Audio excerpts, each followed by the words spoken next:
নির্বাচিত হয়েছেন, অতীতেও তারা প্রার্থী হয়েছিলেন, 91 সালে প্রার্থী হয়েছেন, 96 সালে প্রার্থী হয়েছেন। আমাদেরকে বাদ দিয়ে তাদের জামানত বাজেয়াপ্ত হয়েছে। 2001 সালে আমাদের ভোটে নির্বাচিত হয়েছেন, 2008 সালে আমাদের ভোটে সেকেন্ড হয়েছে। আগামী দিনে খালেদা জিয়ার লোকজন আপনাকে আর ভোট দিবে না। আপনি ইতিমধ্যে দেশনায়ক তারেক রহমানকে নিয়ে যে কুরুচিপূর্ণ বক্তব্য দিচ্ছেন, দেশনায়ক তারেক রহমানকে নিয়ে যে ষড়যন্ত্র করছেন, শহীদ রাষ্ট্রপতি জিয়া রহমানের সৈনিকরা আপনাকে জবাব দিবে।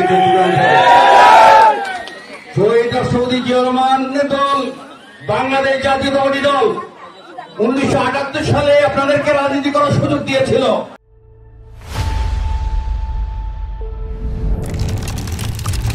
এদেরকে আমরা ভোট দিতে পারি না।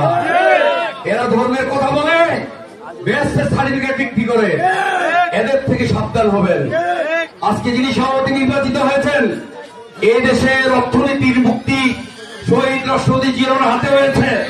উনি বক্তব্য দিয়েছেন, আমি সুযোগ পেলাম না আজকে, বিশদ বক্তব্য রাখতাম। আগামী দিনে নির্বাচনী কোনো জনসভায় যখন আসবো, ইনশাআল্লাহ 1 ঘন্টা বক্তব্য রাখবো। এই 1.5 কোটি ফেল্লাবাসীর উদ্দেশ্যে আজকে এখানে মুন্সিরহাট ইউনিয়নের 2 জন 3 জন জেলা নেতা আছেন আমার সাথে উপস্থিত। এখানে হিরণ মোল্লা আছেন, উনি জেলা বিএনপির সদস্য। আমার সাথে জিয়া রহমান জিতু আছেন, উনি জেলা দলের আহ্বায়ক। আমার সাথে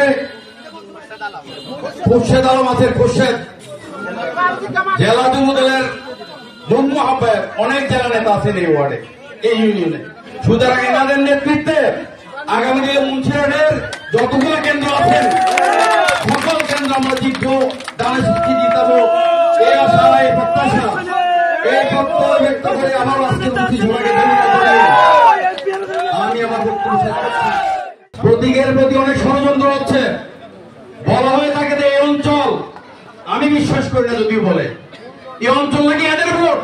ভোট হলো আমাদের, নেতৃত্ব দিয়েছে তারা। আমরা সংগঠিত ছিলাম না, কিন্তু এখন আমরা ঐক্যবদ্ধ। আমাদেরকে আর কোনদিন ভুল পথে পরিচালিত করতে পারবে না।